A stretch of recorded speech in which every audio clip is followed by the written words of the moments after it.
লিবিয়ার বিদ্রোহী বাহিনী পূর্বাঞ্চল থেকে রাজধানী ত্রিপোলি অভিমুখে রওনা দেয়ায় দেশটিতে নতুন করে সংঘাত শুরু হয়েছে। লিবিয়ার বিদ্রোহী গোষ্ঠী লিবিয়ান ন্যাশনাল আর্মি এলএনএর নেতা খলিফা হাফতারের তার অনুগত সশস্ত্র বাহিনীর রাজধানী অভিমুখে রওনা দেওয়ার নির্দেশ দিয়েছেন। এতে নতুন করে শুরু হওয়া সংঘাতের নিন্দা ও উদ্বেগ জানিয়েছে ধনী দেশগুলোর গ্রুপ G7 এবং জাতিসংঘ নিরাপত্তা পরিষদ। বিস্তারিত চন্দ্রানী চন্দ্রার ডেস্ক রিপোর্ট। বৃহস্পতিবার থেকে ত্রিপোলির দক্ষিণের একটি আন্তর্জাতিক বিমানবন্দরের কাছে সরকারি বাহিনীর সঙ্গে লড়াই চলছে খলিফা হাফতারের অনুগত সন্ত্রাসী বাহিনীর। এরই মধ্যে দক্ষিণী শহর গাড়িয়ানের নিয়ন্ত্রণে নিয়েছে হাফতার এলএনএ সদস্যরা শোনা যাচ্ছে। তবে এই খবর নিয়ে পরস্পর বিরোধী বক্তব্য পাওয়া গেছে। বিদ্রোহী বাহিনী রওনা দেয়ায় রাজধানী ত্রিপোলিতে সতর্ক অবস্থানে রয়েছে জাতিসংঘ বাহিনী।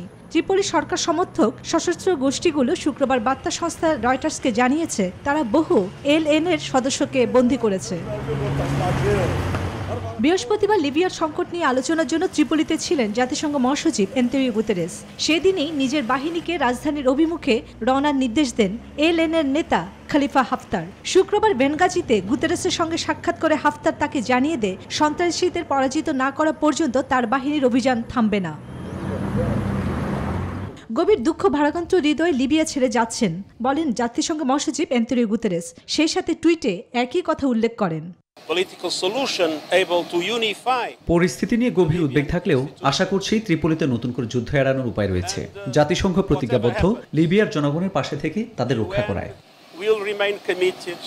পরপরই সামরিক অভিযান বন্ধের আহ্বান জানিয়ে বিবৃতি দেয় শিল্পোন্নত দেশগুলোর গ্রুপ G7। বিবৃতিতে লেখা হয় সংঘর্ষে জড়িয়ে পড়া দলগুলোকে সামরিক তৎপরতা স্থগিত করার আহ্বান। দেশটিতে নির্বাচন অনুষ্ঠানে জাতিসংঘ নেতৃত্বাধীন পদক্ষেপের উপরও তাদের সমর্থনের কথা পুনর্ব্যক্ত করা হয় ওই বিবৃতিতে।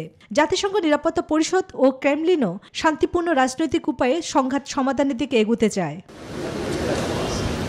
2011 সালে মুয়াম্মার গাদ্দাফির পতনের পর ত্রিপোলিতে আন্তর্জাতিক স্বীকৃত সরকারের কর্মকাণ্ড চলছে, আর চলমান সরকারকে সমর্থন দিচ্ছে জাতিসংঘ নিরাপত্তা পরিষদ। চন্দ্রানী চন্দ্রা, নিউজ 24।